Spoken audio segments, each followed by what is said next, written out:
అర్జీదారుల సమస్యలను పరిష్కరించడమే కాకుండా వారిని గౌరవంగా చూసుకోవాల్సిన బాధ్యత అధికారులపై ఉందని జిల్లా కలెక్టర్ కె వెట్రిసెల్వి స్పష్టం చేశారు. ఏలూరు కలెక్టరేట్ గోదావరి సమావేశం మందిరంలో సోమవారం జరిగిన ప్రజా ఫిర్యాదుల పరిష్కార వ్యవస్థ కార్యక్రమంలో అర్జీదారుల నుంచి 226 దరఖాస్తులు స్వీకరించారు. వివిధ ప్రతిభావంతులు దివ్యాంగుల వద్దకు వేదిక పైనుంచి దిగివచ్చి కలెక్టర్ వెట్రిసెల్వి అర్జీలు స్వీకరించి సావధానంగా విని వాటి పరిష్కార చర్యలకు సంబంధిత అధికారులను ఆదేశించారు. జిల్లా కలెక్టర్ వారితో పాటు joint collector P Dhatri Reddy, DRO V Visweswara Rao, RDO Achyuta Ambarish, DRDA PD R Vijayaraju, SC corporation ED M Mukkanti, special deputy collector K Bhaskar వినతులు స్వీకరించారు. ఈ సందర్భంగా జిల్లా కలెక్టర్ కె వెట్రిసెల్వి మాట్లాడుతూ ప్రజా ఫిర్యాదుల పరిష్కార వ్యవస్థ కార్యక్రమంలో అందిన అర్జీలకు సత్వర పరిష్కారం అందించడమే లక్ష్యంగా చర్యలు తీసుకోవాలన్నారు. ప్రజలు అందించే అర్జీలపై అధికారులు ప్రత్యేక శ్రద్ధ చూపాలన్నారు. వాస్తవ పరిస్థితులను క్షేత్రస్థాయిలో పరిశీలించి అర్జీదారులకు న్యాయం చేయాలని కలెక్టర్ ఆదేశించారు. రాష్ట్ర ప్రభుత్వం పీజీఆర్ఎస్ కార్యక్రమాన్ని ఎప్పటికప్పుడు పర్యవేక్షిస్తుందన్నారు. అధికారులు ప్రత్యేక దృష్టి సారించి అర్జీదారుల సమస్యలు పరిష్కరించాలని సూచించారు.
కన్స్ట్రక్ట్ చేయాలి, అరెస్ట్ అయిపోతుంది మేడం. వాటర్ బ్యాంక్ రీడైరెక్ట్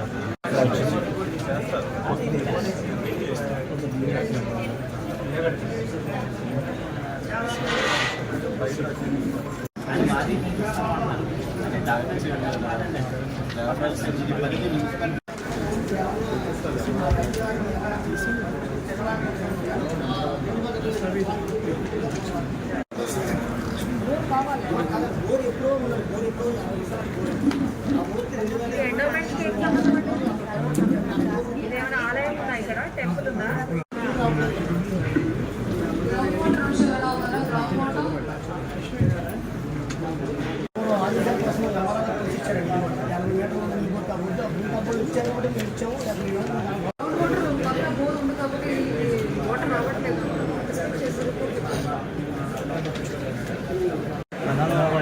మా తాతగారు కొన్నారండి 1960 ఎకరం. అది మాకు తెలియక 80 సెంట్లు ఆన్లైన్ 80 సెంట్లు అయిపోయింది.